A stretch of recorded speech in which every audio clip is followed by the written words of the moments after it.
O embate entre o ex-juiz da Lava Jato, Sérgio Moro, com o ex-advogado do Lula na Lava Jato, Cristiano Zanin, durante a sabatina de Zanin para o cargo de ministro do STF, foi muito aguardado. O que muita gente não esperava é que o Moro fosse tentar atacar Zanin usando fake news. Vi na internet, não sei se é procedente ou não essa afirmação.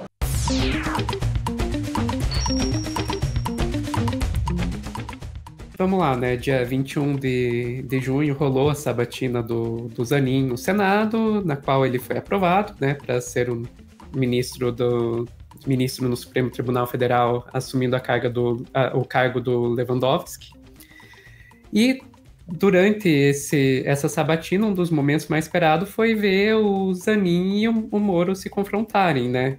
Moro agora como senador, Zanin como candidato a ministro, sendo que antes eles já tinham tido um embate, que é até estranho falar de um embate entre o juiz e um advogado. O Moro, no geral, ele adotou um tom até que bem manso, né? Que é o contrário do que se esperava. Mas ele não deixou de questionar a relação pessoal do Zanin com Lula. O problema é que o questionamento foi baseado numa fake news que ele achou na internet. Vamos ver. Por exemplo, vi na internet, não sei se é procedente ou não essa afirmação, que Vossa Excelência teria sido padrinho de casamento, do recente casamento do presidente. Não sei. Então, ele admite, eu vi na internet, não sei se é procedente ou não. Escuta, cara, se você nem sabe se é procedente, você não devia estar levando isso para uma sabatina no Senado, né? Mas vamos ver. Não sei se é verdade ou não, e se não for, eu peço até minhas escusas, mas é importante para nós aqui do Senado termos presente essa relação, se ela vai além da atuação como advogado particular. A minha relação com o presidente Lula é uma relação que se estabeleceu ao longo do tempo. Na condição de advogado, eu tive uma convivência bastante frequente com o presidente Lula. Não fui padrinho do casamento do presidente Lula. E prezo muito esta relação, assim como a relação que tenho com outras pessoas, inclusive deste Senado da República. Ele até que foi bem educado na resposta, né? Porque ele poderia ter muito bem acabado com o Moro ali naquele momento. Outros questionamentos que foram feitos aí, né, vamos para a parte mais séria, foi quando o Moro questionou o que o Zanin fará quando chegarem os processos da Lava Jato no STF, considerando que o Zanin ele foi advogado do Lula durante a Lava Jato e agora se tornando ministro do Supremo Tribunal Federal, inevitavelmente chegarão ao Supremo processos dessa operação. E daí o Moro queria saber se vai pedir suspeição e não julgar esses processos. Daí o que o Zanin respondeu? Com relação à suspeição, impedimento, como eu já disse anteriormente, senador Sérgio Moro, as regras objetivas, elas podem, desde logo, serem tratadas e enfrentadas. Então, regra objetiva, os processos em que eu funcionei como advogado, se aprovado for por esse Senado, eu não poderei vir a julgar este processo ou esta causa se estiver no Supremo Tribunal Federal. Que é o óbvio, né? Se ele foi advogado, ele não pode ser juiz.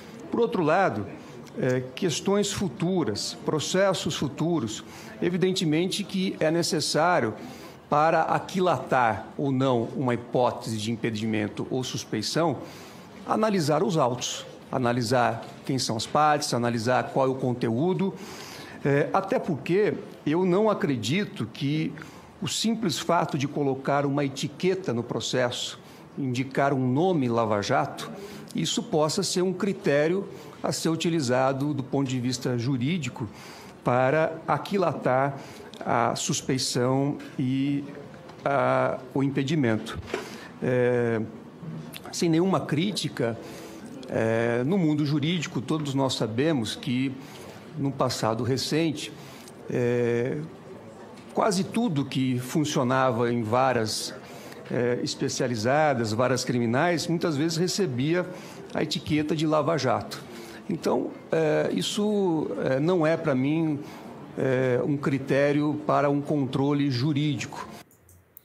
Então ele diz ali, de restos, olhar caso a caso, porque colocaram etiqueta de Lava Jato em praticamente tudo. Basicamente isso que ele falou. Que até que no nosso chat o pessoal estava dizendo, né, ó, a Lava Jato não é uma ação judicial, exatamente, né? Ele sintetizou bem. A Lava Jato não é uma ação judicial, um sistema de crimes contra a República que foram feitos de maneira sistemática durante anos. Né? Eu lembraria, entre tantas outras coisas, do começo do processo da Lava Jato, eu ainda escrevia na Folha de São Paulo, ter denunciado um fato que para mim era um fato absolutamente aterrador. Era a descoberta de que o senhor Moro tinha grampeado, inclusive, os advogados do então ex-presidente Lula. Né? Esse é um princípio elementar da democracia liberal, que é você garante que qualquer cidadão possa se defender contra o Estado, contra as forças do Estado. Né? Mas se você grampeia o advogado de defesa de alguém que está sendo acusado, você como juiz grampeia, você impede essa defesa. Impede completamente. Né?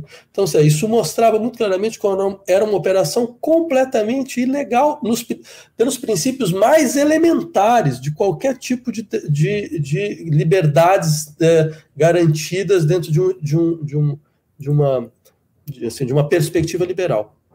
Né?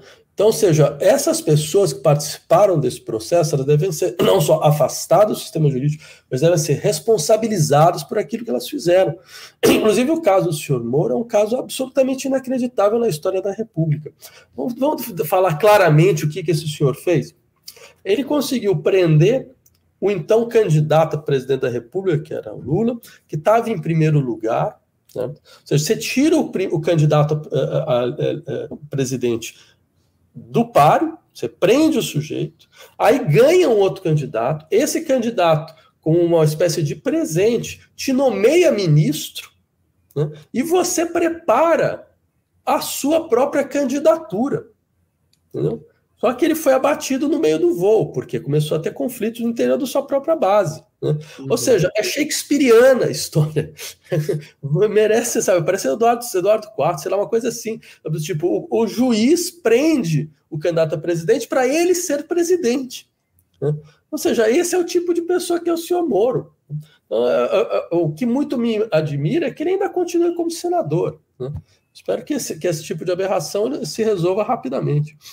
O Moro, ele já está encrencado, né? Ele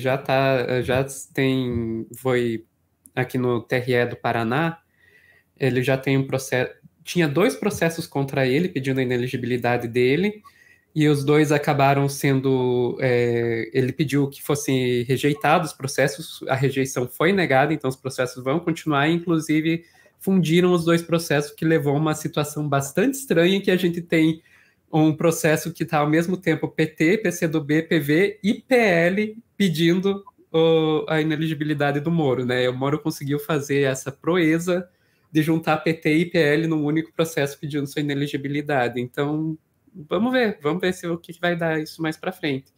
Eu tendo a não confiar muito no judiciário aqui do Paraná, mas o fato de não terem rejeitado esse processo já é alguma coisa.